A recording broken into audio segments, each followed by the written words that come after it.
প্রকৃতি যখন পুড়ছে তাপপ্রবাহে, ঠিক তখনই চারপাশের সবকিছুকে রাঙিয়ে দিতে আগমন কৃষ্ণচূড়ার। রুক্ষতাকে হার মানিয়ে প্রকৃতি যেন হেসে উঠল নতুন করে। কৃষ্ণচূড়ার লাল রঙেই ভেসে ওঠে গ্রীষ্মের প্রকৃত সৌন্দর্য। রোদ ঝলমলে দিনে নীল আকাশের নিচে এই ফুল দিগন্তকে যেন সাজিয়ে তোলে মোহনীয় রূপে। ঢাকায় থাকি .com-এর আজকের ভিডিওতে আপনাকে স্বাগত জানাই। এখন হাঁটতে গেলেই ঢাকার প্রায় প্রতিটি রাস্তার পাশে দেখা মেলে কৃষ্ণচূড়া গাছের সারি। সেখানে ফুটে থাকা কৃষ্ণচূড়ার রক্তলাল রঙে মুগ্ধ হন না এমন মানুষ মেলাভার। পথে যেতে যেতে ক্লান্ত পথিকও একবার থেমে যান। তীব্র রোদ মাথায়ও মিনিট খানেক সময় নিয়ে উপভোগ করেন এই ফুলের সৌন্দর্য। তাই তো এই প্রখর রোদ উপেক্ষা করে থরে থরে ফুটে থাকা এই ফুলের সৌন্দর্য ফ্রেমবন্দি করার সুযোগ হাতছাড়া করতে নারাজ প্রকৃতিপ্রেমীরা। রাজধানীর সংসদ ভবন এলাকায় সে দৃশ্য দেখার মতোই। প্রতিটি কৃষ্ণচূড়া গাছের আশেপাশে মানুষের ভিড়, সবার হাতে হাতেই ফোন এবং ক্যামেরা। সেসব দিয়ে যে যেভাবে পারছেন ফ্রেমবন্দি করে নিচ্ছেন রক্তবর্ণ এই ফুলের নজরকাড়া সৌন্দর্য। বিকেল হতে হতে এই রূপ দেখতে মানুষের ভিড় বেড়ে হয় দ্বিগুণ। কেমন যেন সম্মোহনী এক ব্যাপার আছে এই ফুলের রঙে। তাই তো ছেলে বুড়ো সবাই মেতেছেন প্রকৃতির এই রূপ উপভোগে। মন রাঙিয়ে দিতে এমন আগুন ঝরা কৃষ্ণচূড়ার দেখা মেলে ঢাকার প্রায় প্রতিটি অলিগলিতে। তবে জাতীয় সংসদ ভবন এলাকায় সেই সৌন্দর্য অন্য সব কিছুকে যেন ছাপিয়ে যায় নিমেষেই।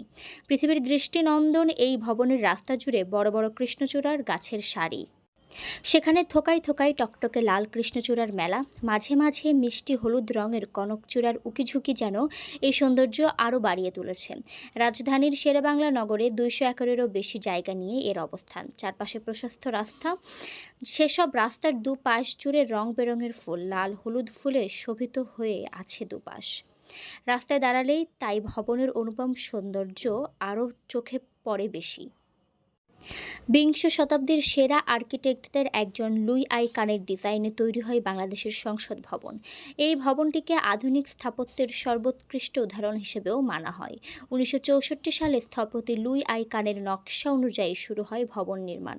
প্রায় এক যুগ ধরে চলে সে কাজ। বলা হয়ে থাকে লুই আই কান যত কাজ করেছেন তার মধ্যে এটা সর্ববৃহৎ। ভবনটিকে ঘিরে রয়েছে 4টি প্রশস্ত প্রধান সড়ক। উত্তর দিকে লেক রোড, দক্ষিণ দিকে মানিক মিয়া এভিনিউ, পূর্ব দিকে রোকেয়া সরণি এবং পশ্চিম দিকে মিরপুর সড়ক। প্রতিটি সড়কের সৌন্দর্যই ভিন্ন ভিন্ন।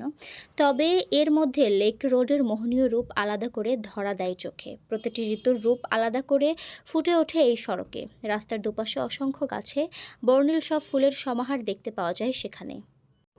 রক্তের মতো লাল টকটকে বলে কেউ কেউ এটিকে রক্তচূড়াও বলে থাকেন। এর উৎপত্তি কিন্তু এই দেশে নয়। অনেকেই ভেবে থাকেন কৃষ্ণচূড়া হয়তো এই উপমহাদেশেরই ফুল। আমাদের দেশে পথের ধারে, রাস্তার মোড়ে মোড়ে, বনে জঙ্গলে সবখানেই এই ফুলের আধিক্য থাকলেও এর আদি নিবাস সুদূর আফ্রিকা মহাদেশের মাদাগাস্কার। সেখানকার শুষ্ক পত্রঝরা বৃক্ষের জঙ্গলেই এর দেখা মেলে। 1824 সালের কথা। মাদাগাস্কার থেকে মরিশাসেই প্রথম আনা হয় এই ফুল।